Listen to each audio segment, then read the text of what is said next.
Here he is, Jensen, the CEO of Nvidia, looking upon what he's wrought in the world. Okay, no. In keeping with how Nvidia are, in fact, positioning themselves in today's market, this is an AI-generated image of their CEO that I whipped up with Midjourney a little bit ago. But today we're in a pretty funky situation, right? I mean, Nvidia, they're absolutely on fire. And as gamers, when you hear that, we all might think, oh, what, are you referring to their brand reputation? Are you referring to maybe a joke about the 4090's price? How their newer cards are not really looking too great in the lower end of things? No. Actually, I'm talking about how as a company, they are literally exploding in value right now. There is a new Nvidia, but before we all lose hope and despair, there are interesting things happening in the market insofar as us gamers should be concerned when it comes to our GPUs, because there's been a little bit of rumor mill about what Intel are doing in the future. So let's take a look at this new Nvidia. I think it's rather telling that if you actually Google Nvidia and you look at the little snippet, of what they say about themselves, Nvidia invents the GPU and drives advances in AI, HPC, gaming. Note that gaming is the third thing that they speak of there. Number one is AI, number two is HPC. That's high performance computing, so, your big enterprise cards, your supercomputers, all that jazz. Now, Nvidia's stock price recently did this. Bing! It went right up to just shy of $400. In the past 5 years, Nvidia is up 500%. That is a lot of percents. The personal wealth of Jensen is absolutely soaring. You might be thinking, oh, wow. What has caused this spike? Is it, I don't know, is it a CPU that they're doing? Is it a new GPU? And the answer would be, no. A lot of recent things, their earnings forecast that they have provided, and I think what wraps that all up quite nicely is the recent stuff that they had to say at Computex. There is a little bit of gaming in here, but here's what happened, and keeping in theme, this is Nvidia's keynote, summarized by an AI that is powered by Nvidia hardware, because hey, I may as well make this video be on theme and save myself some transcription in the process. So, they announced a bunch of things, and what are these basically? Well, big super chips, server config stuff, new architectures, new partnerships for digital ad content, stuff with soft data centers. Ooh, the DGX HG200 AI supercomputer. Wow, combines up to 256 Nvidia GH200 Grace Hopper superchips into one single data center sized GPU. Yeah, this is what Nvidia is actually focusing on. They, more and more, are a software and artificial intelligence company, and this is something that is going to loop right back to us in our video games. They then went on to talk about a modular architecture for accelerated servers. Again, this is more stuff that allows for cost-effective rapid server build-out for AI, HPC, and NVIDIA Omniverse applications. NVIDIA Omniverse is a bunch of industry stuff. It actually does look really sick, but it's just not relevant to the sort of thing that we would care about. Yet, to the industry, it obviously is extremely important. They're also working with SoftBank to build a whole bunch of data centers for 5G, and you can just see that in the big scale enterprise world, NVIDIA are pumping goddamn hard. It kind of turns out a lot of the things that they made to make our video games go brr in the modern world, the real value of that technology absolutely resides elsewhere. But as you're going to see, it's allowing NVIDIA to build a powerful moat around the gaming audience. Now, there is one thing about games in this keynote. Before that, there was some talk of NVIDIA Spectrum X, cloud networking stuff. Ooh, Ethernet, how exciting. But then there was NVIDIA Ace for games. We'll cover that soon, and it basically is, hey, you want your NPCs to be very realistic? asterisks. They then talk about Nvidia and Microsoft accelerating generative AI on Windows. Now, this is a fairly major thing. You'll know Microsoft made a massive strategic investment in OpenAI that has led to Bing and OpenAI just having a hell of a lot of integration and a lot of OpenAI's technology basically being used across Microsoft's whole big suite of applications. And it's Microsoft. They've put it into Teams. Now there's Microsoft Loop that's competing with Notion, and they've put it into that as well. They're putting it absolutely everywhere. And that AI stuff, that is going to be powered by Nvidia GPUs. So Nvidia are really positioning themselves as being the people who are going to be running the new frontier, right? The new frontier upon which everything is done. They're making a massive bet into generative AI, and they are saying that they are the people who can actually nail it. Meanwhile, from their perspective, what have the competition been doing? Oh, they've been doing video game things. How quaint. And they keep on going, talking about digital factories and autonomous mobile robot fleets. Again, Nvidia, what do you think about? You think about, like, I don't know, subsurface scattering in a character's skin. So, that's the sort of thing that they were talking about. So with all of that AI and enterprise stuff, it is no surprise that combination of all of this hype, and then that Nvidia had a very strong quarter with very, very strong future projections because they're seeing themselves as being a major pillar in basically the future of technology. It is no wonder that they have absolutely skyrocketed in terms of their, well, stock price. Now, when we actually go and talk about Nvidia Ace, this is what they had to show. So, number one, of course, they do kick it off with a very nice, pretty, lots of ray tracing scene, but ultimately it comes down to a conversation with the NPC here, where the idea is you basically hold a button down, you can see the little microphone there on the bottom left in their tech demo, and you just speak to the NPC, and then pretty much instantaneously, the NPC speaks back to you. And the idea is that by leveraging the large language models, all that stuff, you can essentially have a realistic, believable conversation with one of those NPCs, right? So there's no dialogue tree, you just hold a button and you have a chat. Now, the actual point here is Nvidia's facilitation of all of this, right? The tools that they are building to make this a practical reality that developers can actually go and implement. Now, as much as I do think it's cool as a tech demo, I think we should be realistic. I mean, let me know what you think about this, but that's a pretty bad user experience for most of the games that I would actually play. I mean, do we speak the way that writers write? Do you want to speak as Geralt or as Commander Shepard?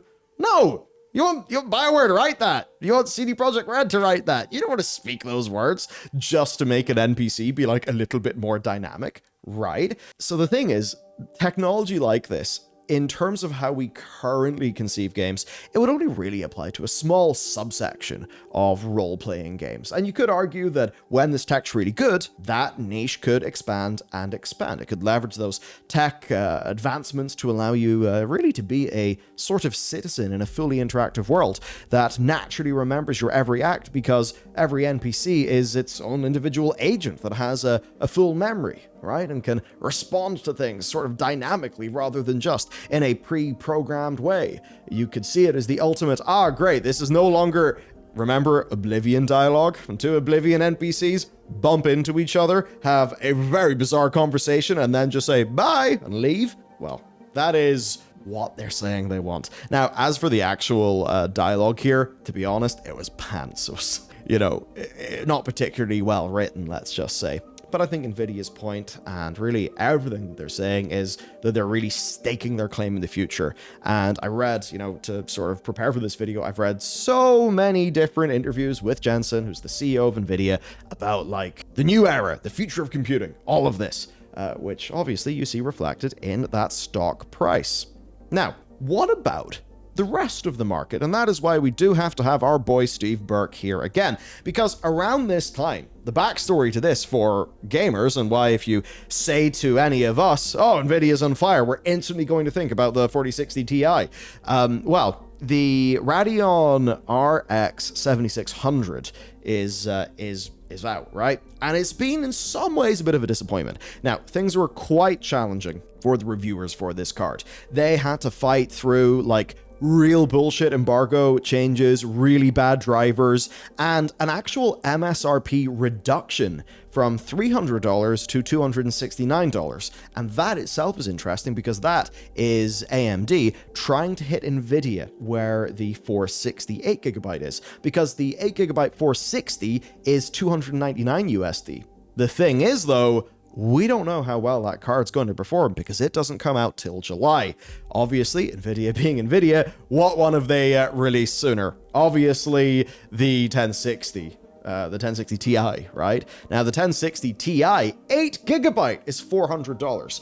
And look, $300 for 8GB, maybe that's okay. 8GB, $400? That is obviously rubbing people the wrong way. We've all seen the pushback in the market to that. So, seemingly, this is AMD coming in, trying to be, a little bit more competing in the cost-conscious side of the market and slipping in there like a month and a bit before the 4060 actually comes out, which I suppose if they're trying to get some market share in that space is a good idea, but that's where we're going to come up against a bit of a problem. Now, as for this card, the benchmarks are out, and really Steve's final conclusion was to wait until July because we don't know about the 4060. We just don't know how well it's going to perform.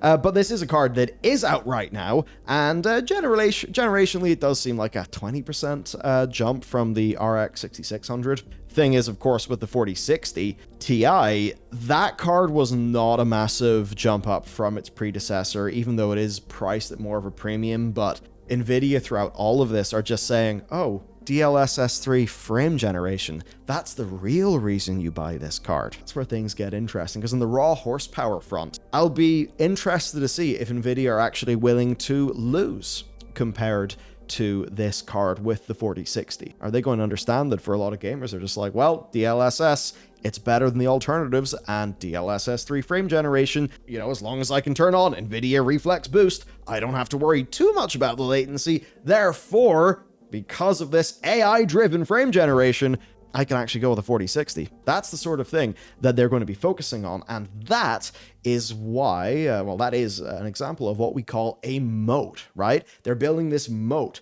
of strong proprietary technologies that completely are aligned with their strengths as a company. If you, again, go up to the very top of my research notes here, what do you see? Nvidia, world leader in artificial intelligence computing. That frame generation, that's AI-driven generation of frames.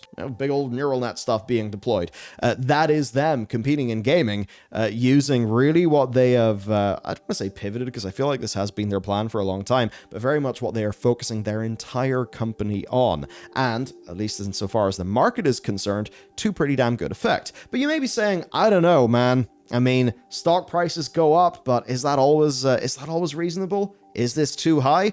There's certainly something to say there. I mean, when you take a look at this, sentiment definitely plays a large role. The question is Nvidia overpriced in the market right now? As an example, they are trading at a price-to-sales ratio of 37, whereas Tesla, 7.7. There's plenty of people who say, oh, Tesla's overpriced. Apple 7.3. I think the S&P is like 2.3% overall. Will there be a downward correction in that stock price? Who knows? I mean, I think about all of those big pandemic stock rallies, where, suddenly the value of Zoom has just exploded exponentially. And then you look at the stock chart after the pandemic's gone and, they all fell away. So I think the question then is, and this is something that Nvidia are going to have to deal with as a company, how do they make us not feel like stepping stones? And do they even care? I mean, they do pay lots of lip service to gaming. They do make many products, and they put a lot of engineering work into really cool things in gaming, but ultimately I think what we're realizing is gaming got them to a certain place, and then they realized, the GPU, with its amazing capability to do very parallel workflow, and basically, right, GPUs, big turbo happy parallel processing boys. CPUs, a bit less that. There's some tasks that GPUs are absolutely killer at. I think they were very quick to the punch at realizing, we have gold here. If we can get the software side of things right and get that perfect marrying of software and hardware, you see Jensen talk a lot about how they're also a software company. That is what has really allowed Nvidia to use gaming as a stepping stone to now being, one of the real big value heavy hitting companies in the world. But is there a bit of hope? And is that hope, rather than red or green, in fact going to be blue? Yes, I say this because of Intel Arc. Intel Arc is actually surprisingly competitive at the more budget end of things. Now, yes, it had teething issues, it had initial driver problems. The Linus and Luke challenge, I watched that too. Didn't seem like fun, but it is actually picking up, and it's doing well. Now, per Commercial Times, who are a Taiwanese publication, they're citing their own insider sources. Intel has apparently submitted orders to TSMC, which is Taiwan Semiconductor Manufacturing Company. They are like one of the most important companies on Earth. There's almost a geopolitical element how important they are now. And apparently Intel has actually submitted orders for Intel Arc Battle Mage and Celestial, which are going to be their next 2 generations. I believe on a 4 nanometer die, and then on a 3 nanometer for Celestial. It's pretty damn small, isn't it? But anyway, Battle Mage is supposed to be the second half of 2024, which is quite a way off, but they're going to be moving, per the rumors, into the higher end of performance with these later incarnations of Arc. So if Arc in its very much, teething phase is actually able to be a fairly decent experience for many people now that those driver quirks have been knocked out, we actually could see a situation where, over the next few years, there are more people snapping at the heels of Nvidia.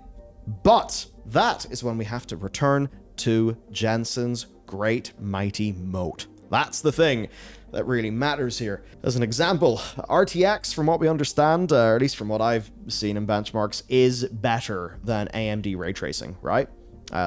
There's every chance that Nvidia's lead will just get larger. What will DLSS 4 be like? DLSS 3, the killer change with it is frame generation, but it's the first version of frame generation that they have shipped, right? So what's DLSS 4 going to be like? Shipping not on the Ada Lovelace architecture, which is the 4000 series, but perhaps on the 5000 series.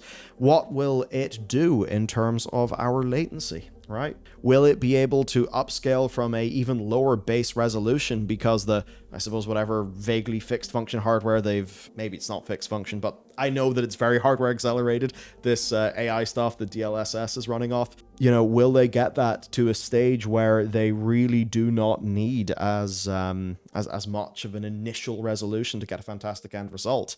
This is absolutely not an apples to apples thing, but as an example, do you remember years ago they had voice mimicking AIs, and they would have to be supplied with a massive amount of training data in order to get it right?